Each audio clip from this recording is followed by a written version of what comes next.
Alhamdulillah wa syukurillah wa la hawla wa la quwwata illa billah. Shalatu wassalamu ala Rasulillah wa ala alihi wa sahbihi wa mawala. Rabbi shrah li sadri wa yassir li amri wa hlul 'uqdatam min lisani yafqahu qawli. Allahumma zidna ilman nafi'an wa rizqan thayyiban wa amalan mutaqabbalan. Allahumma faqihna fid din wa 'allimna ta'wil. Allahumma la tu'akhidna in nasina wa akhtana wa la tahmil alaina isran kama hamaltahu 'alal ladzina min qablina. Amma ba'du. Bapak Ibu yang dirahmati Allah, alhamdulillah, puji syukur kita haturkan kehadirat Allah Subhanahu wa taala atas semua limpahan nikmat yang masih kita terima, wabil khusus nikmat hidayah yang harus selalu senantiasa kita jaga, dan salah satu wasilahnya selain menjalankan syariat sholat, maka juga dengan bermajelis ilmu. Bapak Ibu yang dirahmati oleh Allah Subhanahu wa taala, bermajelis ilmu akan mengangkat ketidakpahaman kita, akan mencabut kebodohan kita tentang agama, sehingga kita akan mengerti bagaimana agama ini berjalan di atas syariat, sehingga kita menjadi orang-orang yang bertakwa. Bapak Ibu yang dirahmati oleh Allah Subhanahu wa taala, termasuk ilmu yang harus difahami atau dimengerti oleh setiap muslim, yaitu ilmu tentang ma'rifatullah, mengenal Allah. Dan salah satu cabang ilmu itu adalah ilmu atau kitab tauhid atau ilmu tauhid, di mana seorang muslim wajib untuk mentauhidkan Allah Subhanahu wa taala, dan termasuk sebuah larangan yang paling keras, dosa besar yang paling besar adalah berbuat kesyirikan kepada Allah Subhanahu wa taala. Dan dalam pembahasan kitab tauhid yang sudah kita mulai beberapa lama yang lalu, maka kita sudah sampai di contoh-contoh kesyirikan. Kita sampai di bab yang ke-14, yaitu beristighosah dan berdoa kepada selain Allah Subhanahu wa taala. Bapak Ibu yang dirahmati oleh Allah Subhanahu wa taala, istighosah dan berdoa ini dua kata yang berbeda dan memiliki makna yang berbeda. Ketika dikatakan istighosah, maka di situ adalah minta selamat dari perkara yang menyulitkan dan membinasakan. Jadi kalau ada perkara yang kiranya itu bisa bumi hanguskan sesuatu atau bencana yang berpotensi merusak segala sesuatu, maka kita bisa beristighosah kepada Allah Subhanahu wa taala. Itu adalah sebuah proses minta agar diselamatkan dari bencana yang sedang terjadi atau orang dolim yang sedang ada. Dan kemudian berdoa, terkait berdoa, maka di situ ada dua, yaitu wirid, itu juga termasuk dalam kategori doa. Kemudian yang kedua adalah meminta kepada Allah Subhanahu wa taala. Kalau berdoa ini lebih umum daripada istighosah. Artinya kalau doa itu bisa minta macam-macam. Mungkin minta rizki, minta harta, minta putra, minta mantu, minta naik haji, minta kendaraan dan seterusnya. Tapi kalau istighosah ini khusus untuk permintaan keselamatan dari sesuatu hal yang berpotensi membinasakan. Bapak Ibu yang dirahmati oleh Allah Subhanahu wa taala, maka dua bentuk ibadah ini, minta selamat dan berdoa, apakah doa yang bermakna wirid atau doa yang bermakna meminta, memohon, tidak boleh ditujukan kepada selain Allah Subhanahu wa ta'ala. Logikanya sederhana seperti ini. Jadi ketika kita punya anak kita sudah kita usahakan sedemikian rupa, kita berjuang, kita bekerja, yang mana hasilnya tentu kita akan berikan kepada anak ini, apakah dalam bentuk uang saku, SPP dan seterusnya. Tiba-tiba anak ini nggak mau minta sama kita, tapi mintanya pada tetangganya. Maka lumrahnya orang tua, kepala keluarga itu pasti akan merasa aneh atau merasa janggal. Kok kowe njaluke ning tanggane dhewe to, ora njaluk ning pake wae gitu. Padahal pake wis siap, duite enek, pira butuhmu enek dan seterusnya. Maka kita bisa memahami itu sebuah kejanggalan, kekeliruan ketika anak atau anggota keluarga kita yang harusnya meminta kepada kita malah minta kepada orang lain. Maka demikianlah posisi kita ketika kita adalah seorang hamba Allah Subhanahu wa taala, yang mana Allah membuka tangannya untuk mereka yang mau meminta, apakah minta rizki, minta ampunan, minta apapun, maka tidak tepat ketika kita kemudian meminta kepada selain Allah Subhanahu wa taala. Dan permintaan kepada selain Allah Subhanahu wa taala dalam konteks istighosah dan doa ini masuk dalam kategori kesyirikan. Allah Subhanahu wa taala berfirman, A'udzubillahi minasyaitonirrajim pada Quran surat Yunus ayat 106 sampai 107, wala tad'u min dunillah ma la yanfa'uka wa la yaduruka. Jangan pernah minta kepada selain Allah Subhanahu wa taala yang tidak dapat memberikan kemanfaatan buatmu dan juga tidak dapat memberikan kebahayaan buatmu. Ini peringatan keras bahwasanya makhluk manapun kalau diminta layaknya Allah Subhanahu wa taala, Allah pastikan enggak ada kebaikan pada permintaan itu. Artinya itu sebuah kesalahan. Apalagi jelas-jelas yang bersangkutan meninggal di dalam kuburnya. Tadi siang saya ngisi khutbah Jumat, temanya amal seseorang yang sudah meninggal. Maka di situ enggak ada satupun dalil yang menyebutkan bahwasanya orang yang sudah meninggal itu bisa dimintain. Yang ada suruh napa? Dongake. Yang ada suruh sedekah. Yang ada disuruh nebus janjinya, suruh nyambung silaturahminya. Ini menunjukkan orang yang meninggal itu sudah tidak bisa berbuat apa-apa.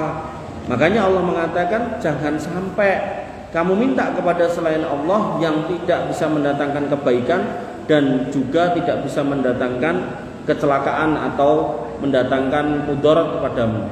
Fa in fa'alta fa innaka idzam minadh dhalimin. Kok kalian wahai manusia tetap nekat meminta kepada selain Allah, maka kalau begitu kamu benar-benar menjadi orang yang dolim. Dan dolim di sini kalau kembali kepada surat Luqman, sebagaimana perkataan Luqman Al-Hakim kepada putranya, ya bunayya la tusyrik billah inna syirka la dzulmun adzim, maka dolim di sini bermakna syirik. Oleh karena itu maka orang yang meminta kepada selain Allah jelas dinyatakan oleh Allah nggak ada manfaat dan nggak ada gunanya. Kalau nekat minta maka di situ jatuh pada kesyirikan, delalah gitu kan. Terkadang Allah memberikan cobaan keimanan buat mereka yang berbuat kesyirikan. Jadi sudah minta pada selain Allah, delalah kabul sisan gitu kan. Maka dia akan makin teguh di atas kesesatan. Oleh karena itu ketika panjenengan mendapati ada kenalan jenengan mungkin yang dia merdukun, yang dia kemudian topo broto silo, noto boto limo ambruk songo gitu kan. Maka dia minta kepada syaitan-syaitan itu dan kemudian apa yang dia minta kok terkabul, maka ketahuilah itu bukan sebuah indikasi kebenaran atas yang dia minta, tapi justru itu adalah istidrak dari Allah Subhanahu wa taala. Begitu pula sebaliknya ketika jenengan istiqomah minta kepada Allah Subhanahu wa taala kok dilalah boten kabul-kabul, maka di situ ada hikmah besar dari Allah Subhanahu wa taala, ada kebaikan ketika Allah belum memberikan apa yang jenengan minta. Jadi jangan sampai gagal paham. Karena nanti ada orang yang memahami pokoknya aku anggere njaluk kudu kabul. Nek njaluke ning Gusti Allah ora kabul, njaluk ning liyane kabul, berarti sing liyane iki sing bener. Nah, ini dogmatik atau pemahaman atau keyakinan yang keliru nggih. Jadi enggak selalu permintaan yang dikabulkan itu mengindikasikan yang diminta itu benar atau berkuasa atas apa yang kita minta. Makanya nanti dalam hadis-hadis tentang Dajjal, para pengikut Dajjal itu hidupnya dipermudah. Yang kering dikasih air, yang tanamannya mati dikasih hidup, yang ternaknya kering dibikin gemuk, yang enggak punya duit dikasih duit dan seterusnya.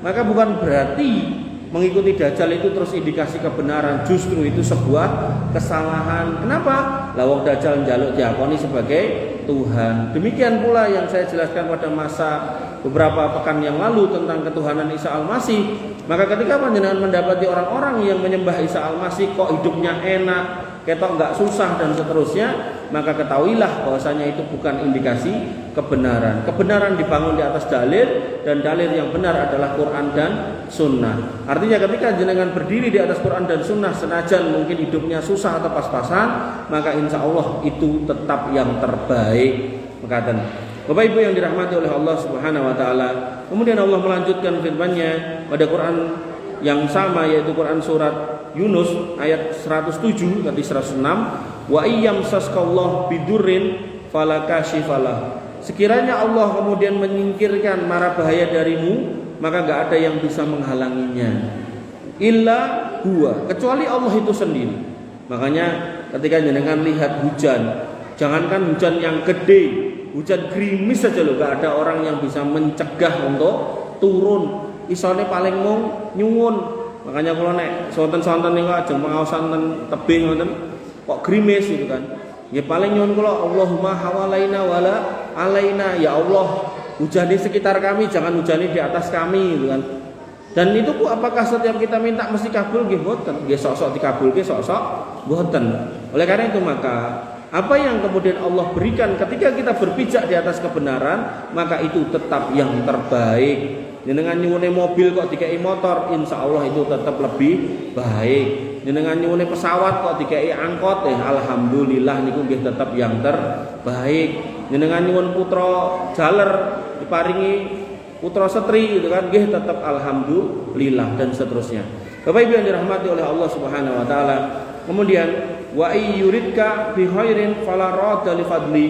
Kalau kamu kemudian menghendaki kebaikan dari sisi Allah Subhanahu wa taala dan sudah diminta dengan benar, dan kalau Allah mau memberi maka enggak akan ada yang bisa menolak kebaikan Allah Subhanahu wa taala. Yusibu bihi may yasha min ibadi. Allah Subhanahu wa taala akan mengabulkan apa yang diminta oleh hambanya yang dikehendaki oleh Allah Subhanahu wa taala. Jadi mungkin ada dua orang sama-sama minta duit, bisa jadi yang satu dikasih duit, yang satu dikasih sehat. Sama-sama minta anak laki-laki, mungkin yang satu dikasih anak perempuan langsung kembar dua, yang satu dikasih anak laki-laki satu, bahkan mungkin ngapunten ada cacatnya. Maka apapun pemberian Allah Subhanahu wa taala itu semua dalam rangka untuk mengetes mana di antara kita liyabluwakum ayyukum ahsanu amala, yang terbaik amalnya, yang terbaik imannya, yang terbaik penerimaannya atas semua yang diberikan oleh Allah Subhanahu wa taala. Wa huwal ghafurur rahim, dan dialah Allah Subhanahu wa taala yang Maha Pengampun lagi Maha Penyayang. Bapak Ibu yang dirahmati oleh Allah Subhanahu wa taala. Oleh karena itu maka Allah menegaskan bahwasanya permintaan rizki, apakah yang sifatnya sedikit, apakah yang banyak, apakah yang sifatnya sekedarnya atau yang berlebihan, maka Allah menyatakan fabtahu indallahi rizqa wa'buduhu waskurulah. Mintalah rizki itu dari sisi Allah Subhanahu wa taala dan sembahlah Dia dan bersyukurlah kepadanya. Di sini dikatakan fabtahu, diminta untuk mencari, maka seorang muslim tidak cuma ndonga tok, harus ada ikhtiar, dan dengan ikhtiar itu harus diiringi dengan doa. Orang yang ikhtiar tok nggak mau doa itu orang sombong. Orang yang ndonga tok mboten mau ikhtiar itu orang yang jahil, orang yang nggak paham mana yang benar. Makanya pada kisah Ibunda Isa Al-Masih, Maryam, yang mana beliau kemudian mengasingkan diri dari kaumnya, beliau berteduh di bawah pohon kurma dalam kondisi yang lemah. Beliau diminta untuk menggoyangkan pohon kurma dalam rangka kurmanya jatuh, padahal orang yang hamil tua itu makin lemah, tapi tetap Allah perintahkan untuk menggoyang dalam rangka kurmanya akan diturunkan dan menjadi sebab kurma itu turun, dan itu merupakan pertolongan dari Allah Subhanahu wa taala. Begitu pula Musa alaihissalam ketika sudah ada di depan bibir lautan, bibir pantai, maka Musa alaihissalam diminta untuk mengetukkan tongkat agar kemudian lautan itu terbelah, padahal Allah Subhanahu wa taala mampu membelah lautan itu tanpa diketuk oleh Musa. Ini menjadi indikasi pelajaran buat kita bahwasanya ketika kita menginginkan sesuatu dan di situ ada unsur pertolongan Allah, maka pasti dibutuhkan ikhtiar. Dan sebagai seorang muslim, ikhtiarnya juga kemudian tetap di atas koridor yang benar, tidak boleh menabrak yang haram, harus di atas yang halal, dan kemudian tetap dalam koridor menjalankan kewajiban-kewajiban agama seperti sholat. Bapak Ibu yang dirahmati oleh Allah Subhanahu wa taala, maka kita diminta untuk meminta rezeki hanya kepada Allah setelah kemudian kita berikhtiar, dan kita juga diminta untuk menyembah Allah saja dan bersyukur hanya kepadanya. Sehingga orang-orang yang meminta kepada selain Allah itu disebut orang yang tidak menyembah Allah alias berbuat kesyirikan. Dan orang-orang yang ngerti kalau rezeki itu datang dari Allah kok minta kepada selain Allah, maka itu indikasi orang yang tidak bisa bersyukur dengan baik. Ilaihi turja'un, dan hanya kepadanya lah kalian akan dikembalikan. Bapak Ibu yang dirahmati oleh Allah Subhanahu wa taala, Maka pada ayat berikutnya yaitu Quran surat Al-A'raf ayat 5 sampai 6, Allah Subhanahu wa taala berfirman tentang orang-orang yang sangat sesat, dolun adollu. Jadi orang yang sesat tur paling sesat. Waman adollu mimman yad'u min dunillahi ma la yastajibu lah ila yaumil qiyamah. Allah bertanya ke kita, siapa orang yang paling sesat? Ada enggak orang yang lebih sesat, melebihi orang yang meminta kepada selain Allah, yang mana malayujibulahu, yang enggak akan pernah memperkenankan doanya, enggak akan pernah menjawab doanya, bahkan Allah tegaskan ila yaumil qiyamah, sampai hari kiamat juga enggak bakal kabul. Wahum an du'aihim ghafilun, bahkan mereka atas doa-doa yang terpanjat kepada mereka itu, mereka akan lalai, akan lupa, enggak akan ingat.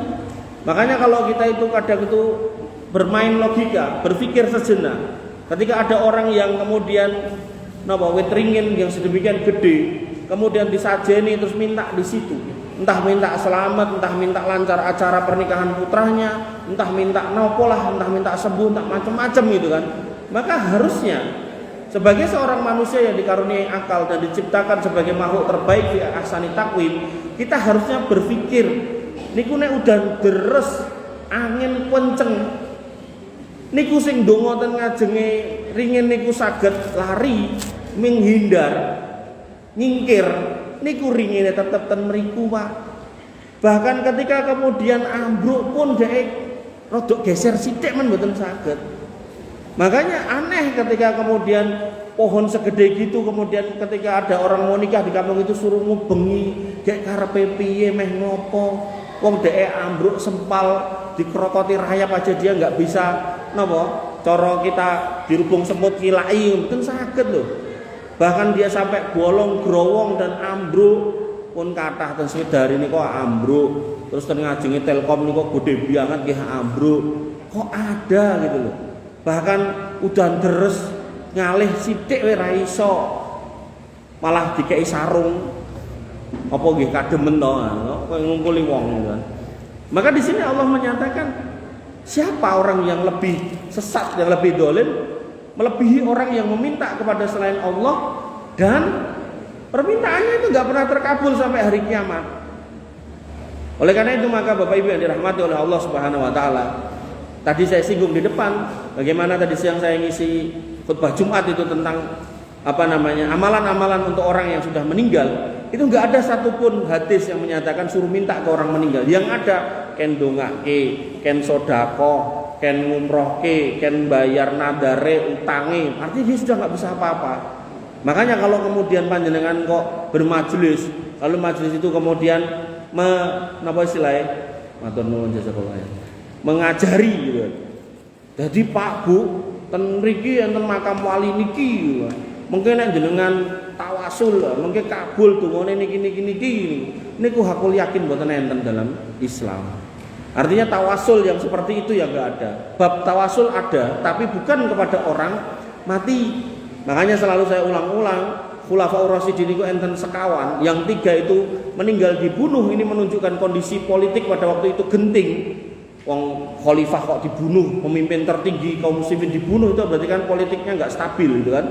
Lah, dalam kondisi seperti itu, nggak pernah itu satu di antara 4 ini, khalifah ini, apalagi 4-4-nya, minta kepada Nabi SAW, ya Rasul bantu kami, nggak ada. Tapi hari ini Bapak Ibu yang dirahmati oleh Allah Subhanahu Wa Taala, banyak kaum muslimin yang ngapunten, bahasa Arab nggak paham, dijak majelisan ngoten niku, terus diajari sholawat tertentu, sing munine madad ya Husain, madad ya Husain. Niku artine jaluk tulung wahai Husain. Jaluk tulung wahai Husain. Niku sebuah kalimat kesyirikan. Gak bisa. Bahkan Husain ketika dikepung oleh pasukan Yazid bin Muawiyah, gak pernah dia minta kepada bapaknya yang sudah meninggal. Gak ada satu riwayat pun dia minta kepada bapaknya, ya Ali, ya Imam Ali. Gak ada.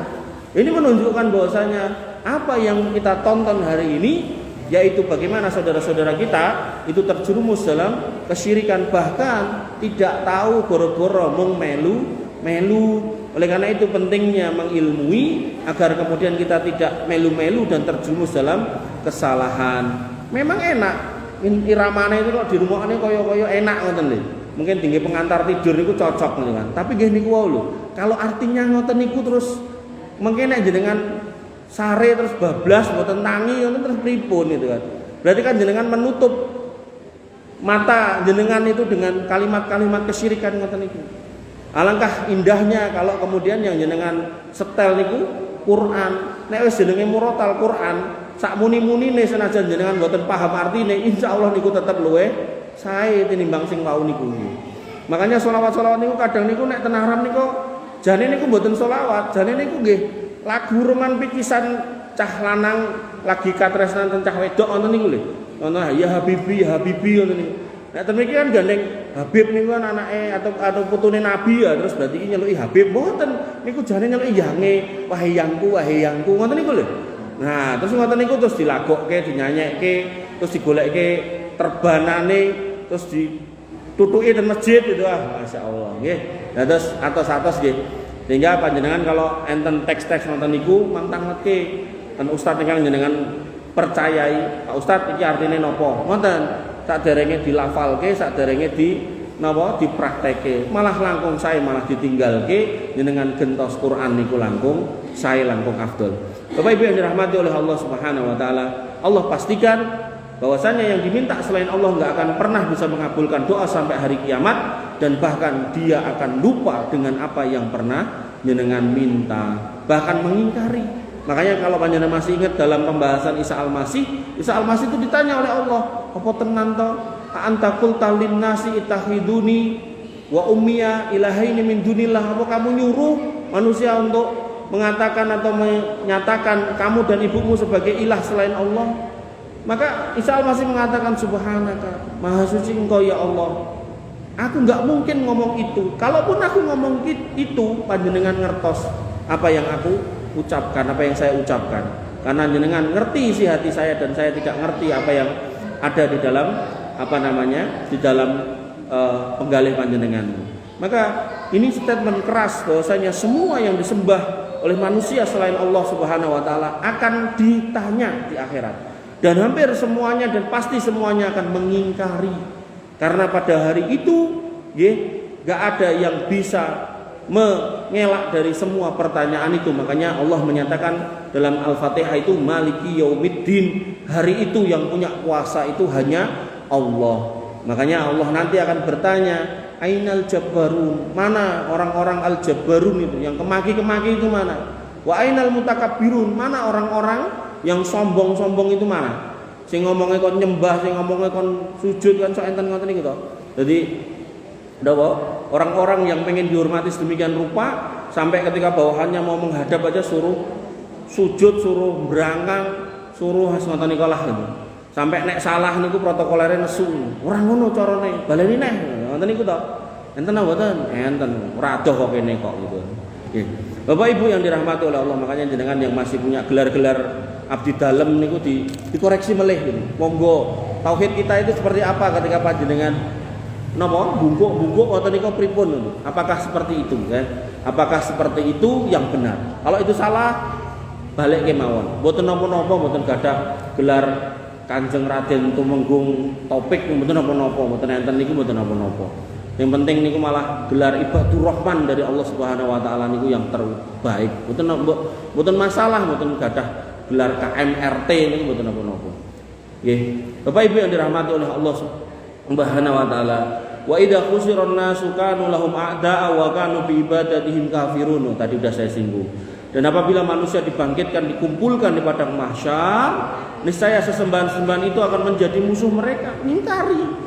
Dan mereka mengingkari perjanjian-perjanjian atau ibadah-ibadah yang telah mereka lakukan. Jadi orang-orang yang mendatangi Isa Al-Masih, orang-orang yang mendatangi jin-jin, orang-orang yang mendatangi patung-patung yang dianggap dewa-dewa, semua nanti dihadirkan. Walaupun mungkin itu tokoh fiktif, dihadirkan.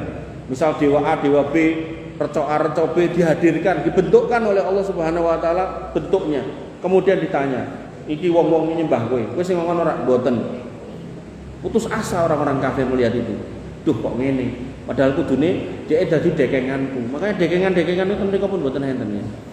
Bapak Ibu yang dirahmati oleh Allah Subhanahu wa taala, Kemudian pada Quran surat An-Naml ayat 62 Allah berfirman, amma yujibul mudtarra idza ta'ahu wa yaksifus su' wa yaj'alukum khulafa'al ard. Siapakah yang mengabulkan doa orang-orang yang dalam kesulitan apabila dia berdoa kepadanya?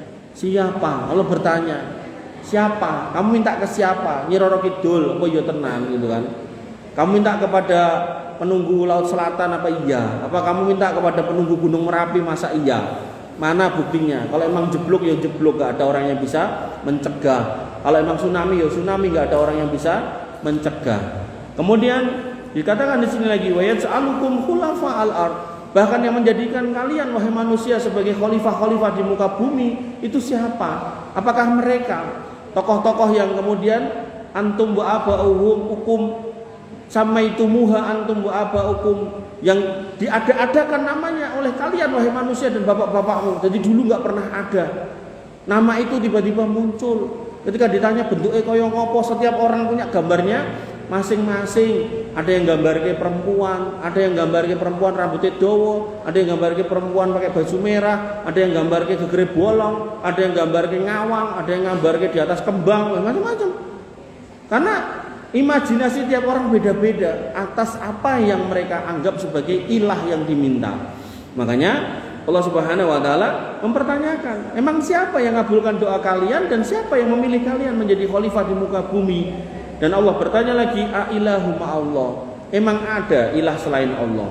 Emang ada tandingan yang pantas bersanding dengan Allah Subhanahu wa taala? Enggak ada. Bahkan kita sebagai pasangan atas istri kita pun nggak mau dibandingkan. Mbok kowe kaya kae to Mas gitu kan. Mu nek bojone nesu ya melu kono karo wong kae. Maka kita aja nggak mau dibandingkan, apalagi kemudian itu Allah Subhanahu wa taala. Makanya Allah menyatakan atau bertanya kepada kita, a ilahum Allah. Emang enek sing iso ngabulke donga selain Allah Subhanahu wa taala? Qalilam ma tadzakarun. Nabi sayang 1000 sayang, banyak manusia justru tidak mengambil pelajaran. Ringin siji kena angin ambruk karena gak ngambil pelajaran, karena gak majelis ilmu, kebodohannya masih menancap di situ, akhirnya tetap pindah golek ringin liyane, ringin sing boten napa saged menghindar tadi, begitu tukul mengke terus nggih disajeni melih. Nah, itulah manusia yang disebut di sini qalilam ma tadzakarun, yang sangat sedikit yang ngambil pelajaran, kebanyakannya tidak mau ngambil pelajaran. Sering saya contohkan, jenengan yang punya sawahnya, jenengan yang mengairi airnya, jenengan yang membajak sawahnya yang luku, winihe nggih pun cemepak sehat ditancepke dengan cara yang benar, dengan jarak yang benar, diabuk, diairi, terus diobati pestisida. Niku jane mung garek ngenteni, begitu panen itu jadi nikmat Allah Subhanahu wa taala kepada hambanya yang bertauhid. Lah kok delalah dadakan mergo ora gelem ngaji tauhid, akhire tanduran yang jane mung garek ngenteni malah disajeni. Kemudian akhirnya pendapatnya lho lak tenan, mergo tak sajeni akhirnya panen. Itu akhirnya menjadi istidrot. Yang harusnya jadi nikmat tiba-tiba menjadi istidrot. Niku kados makelar kasus ten pengadilan niku.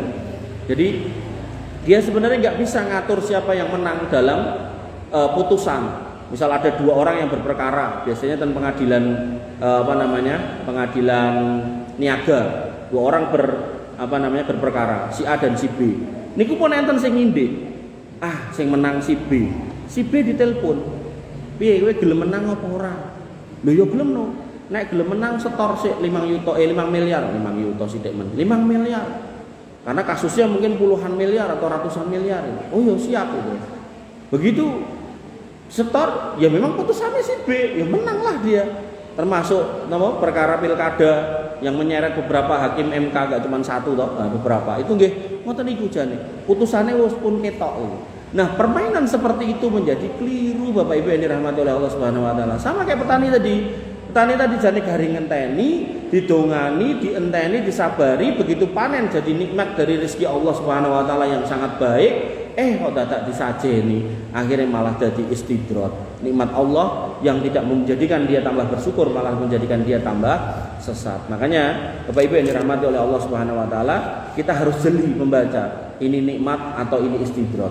Kalau kemudian ngapunten kita dikasih nikmat tapi kok kemudian jarang sholat, maka naudzubillah itu berarti istidraj. Tapi kalau kemudian kita ngapunten rajin sholat kok ya delalah dikasih gerah mboten mantun, maka mudah-mudahan itu menjadi penghapus dosa atau bisa jadi sebagai sarana untuk meninggikan derajat kita dibandingkan orang-orang yang lain. Makanya Nabi SAW mengatakan, innallaha idza ahabba abdin, Allah Subhanahu wa taala itu kalau mencintai seorang hamba niku mboten dikei dit, tapi napa ibtalahu, dikei pacobana. Cobaan yang diterima dengan sabar oleh seorang hamba itu bisa menjadi wasilah untuk terhapusnya dosa atau gugurnya dosa-dosanya atau ditinggikan derajatnya. Makanya para nabi, para anbiya itu hampir semuanya mendapatkan cobaan dari Allah Subhanahu wa taala. Dan kita meyakini itu bukan karena dosa-dosa mereka, tapi karena mereka terpilih sebagai hamba-hamba Allah yang saleh, yang paling baik hatinya, paling baik imannya,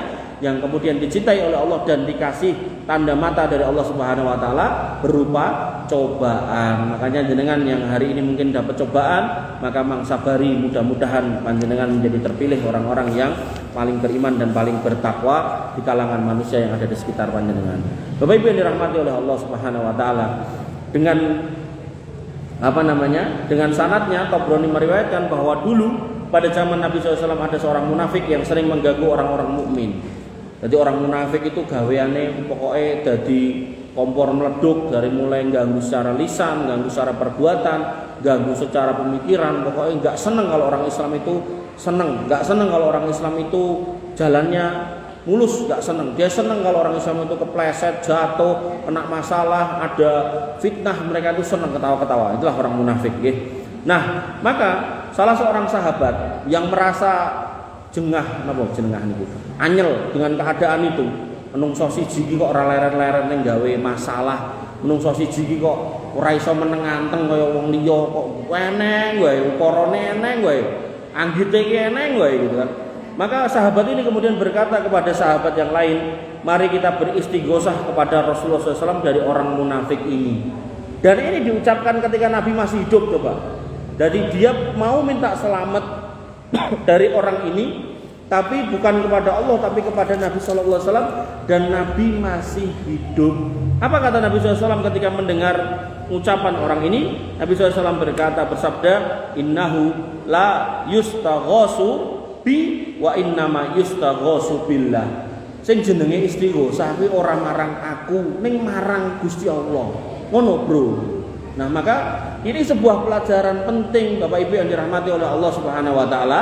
Kalau dalam kondisi beliau SAW hidup saja beliau gak bisa memberikan keselamatan dan beliau gak mau dimintai keselamatan, apalagi ngapunten ketika beliau sudah wafat. Makanya gak tepat, gak benar ketika kemudian ada orang yang mengatakan Nabi datang di majelis saya yang akan kemudian memberikan keselamatan buat yang datang, kemudian diminta lagi, ya Rasulullah berikan keselamatan kepada kami dan seterusnya. Maka ini yang harus kemudian kita cerna dengan hati-hati. Jangan sampai kita seolah-olah memuji Rasul, seolah-olah memuliakan Rasul, ning pada hakikatnya sebenarnya Rasul tidak mau dilebih-lebihkan seperti itu. Sehingga Nabi SAW mengatakan dalam sebuah sabdanya, la tudruni kama atrotin nasoro Isa ibna Maryam. Kalian jangan berlebih-lebihan dalam memposisikan aku sebagaimana orang Nasrani, berlebih-lebihan dalam memposisikan Isa al-Masih. Innama ana abdun, aku ki cuman hamba, sama kayak kita manusia.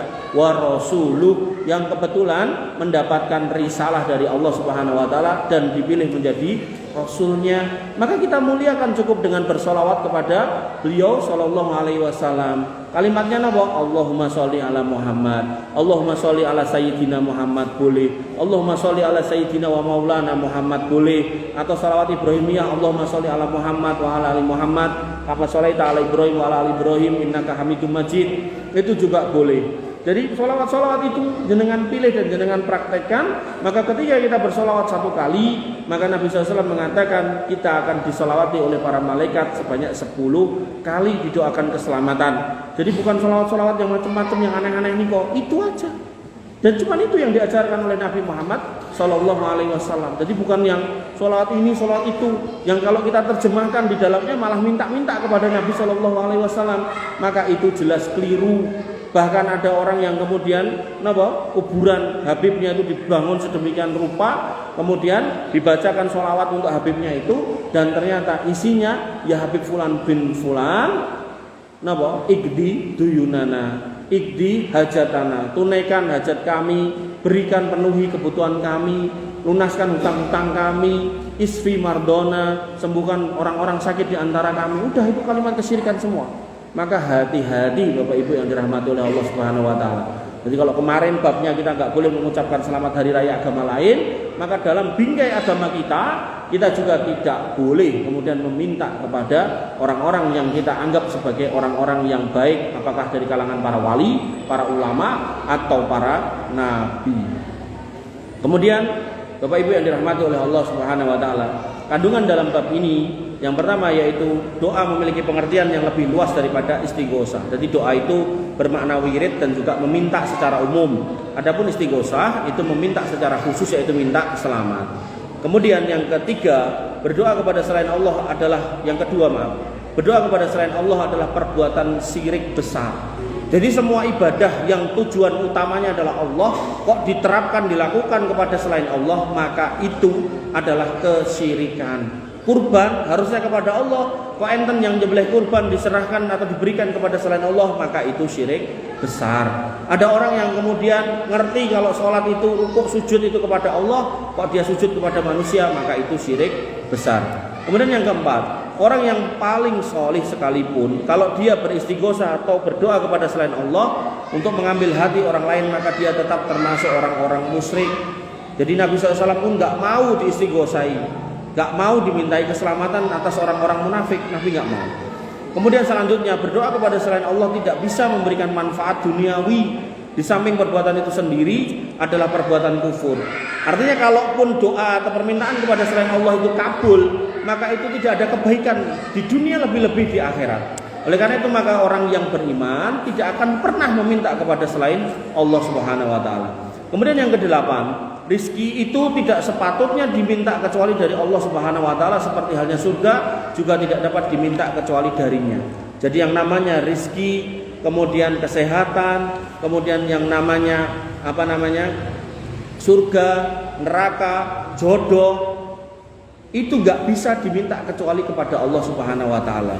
Adapun yang bisa kita minta kepada selain manusia, kalau memang di situ memang manusia itu mungkin bisa melakukannya, maka itu tidak apa-apa. Misal jenengan haus terus ada teman jenengan, saudara jenengan megang air, jaluk banyu musitik, itu boleh.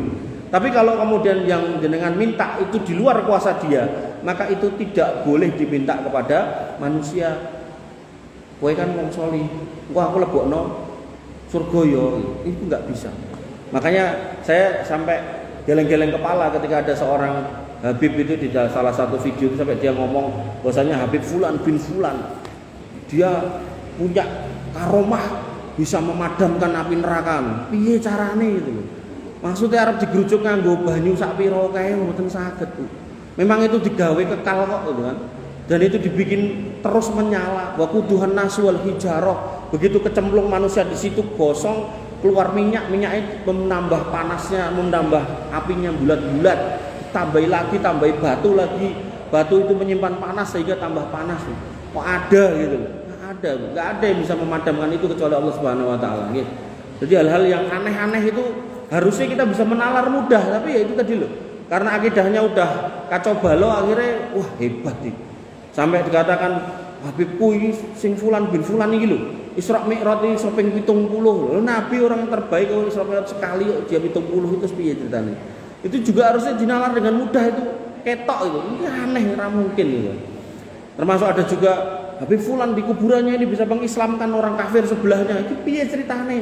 Oh, Nabi Muhammad aja mengislamkan pamannya aja, pamannya enggak mau kok, ini malah sebelahnya wong kafir sudah diislamkan. Maka ini yang harus kemudian kita hati-hati. Kemudian berikutnya, tidak ada orang yang lebih sesat daripada orang yang berdoa kepada selain Allah. Jadi kalau ada orang sudah minta kepada selain Allah, maka itu sudah orang sesat tur sing paling sesat. Kemudian sesembahan selain Allah itu lalai dan akan melupakan semua permintaan dari orang-orang yang pernah memintanya. Makanya nanti dibentukkan oleh Allah semuanya. Gitu, Tuhan yang pernah mbok sembah, si A, si B, si C, enek kabeh komplit. Terus ditanya iki umat-umatmu biyen sing njaluk, iki njaluk jodoh ning kowe, iki njaluk rezeki ning kowe, iki njaluk iki ning kowe, tekoki satu-satu. Kowe ngongkon kuwi ndak, udah lemes sudah. Lemes sudah kalau udah kayak gitu. Karena yang dia puja, yang dia minta, yang tadinya dia berharap akan dilindungi, dijaga, lepas tangan. Kalau udah lepas tangan kan susah. Ibaratnya ngaku-ngaku ngonek kowe enek masalah sebutan jenengku. Nah, begitu dia bermasalah dengan orang yang lebih tinggi kedudukannya di dunia, begitu kemudian kita dipanggil, wah niki dekengan kula. Pas kita lihat tuh, ternyata dia bermasalah dengan yang lebih tinggi. Kita tak orang ngerti. Ora kenal kowe. Nah, otomatis orangnya terus langsung lemes niku wau gitu kan. Makanya yang harus kita pahami Bapak Ibu yang dirahmati oleh Allah Subhanahu wa taala, jangan pernah masuk ke wilayah yang memang itu hak Allah, jangan sampai kita berikan kepada orang lain. Nah, kemudian permohonan itu menyebabkan timbulnya kebencian dan permusuhan pada sesembahan selain Allah kepada orang-orang yang memohon kepadanya. Jadi Tuhan-Tuhan yang disembah selain Allah nanti ketika dibentukkan itu mereka justru akan marah kepada yang nyembah. Kowe ngomong ngono, orang ngongkon. Aku ora tau ngongkon. Sampai puncaknya manusia-manusia yang mengikuti perkataan syaitan akan mengambil mimbar dan kemudian mengatakan fala talumuni walumu anfusakum. Jangan kamu salahkan aku, salahno awakmu dhewe ngapa dadak melu-melu gitu. Maka inilah kerugian yang sangat dahsyat ketika kemudian orang-orang yang diminta atau diharapkan mau menjadi dekengannya tapi kemudian mencuci tangan, tidak mau bertanggung jawab atas apa yang telah terjadi. Kemudian yang ke-13, teringat kan, Pak? Oh, kali menit lagi. Oke, siap. Permohonan ini disebut sebagai ibadah kepada selain Allah. Jadi minta itu gak boleh kepada selain Allah. Kemudian yang ke-14, pada hari kiamat sesembahan selain Allah itu akan mengingkari ibadah yang dilakukan oleh orang-orang musyrik. Bapak Ibu yang dirahmati oleh Allah Subhanahu wa taala, bila cukup semanten ingkang saged kula aturaken intinya pada kajian kita pada sore malam hari ini, yaitu bab yang ke-17, termasuk bentuk kesyirikan adalah kita meminta kepada selain Allah Subhanahu wa taala. Maka orang yang beriman tidak boleh berdoa meminta istighosah yang harusnya ditujukan kepada Allah Subhanahu wa taala.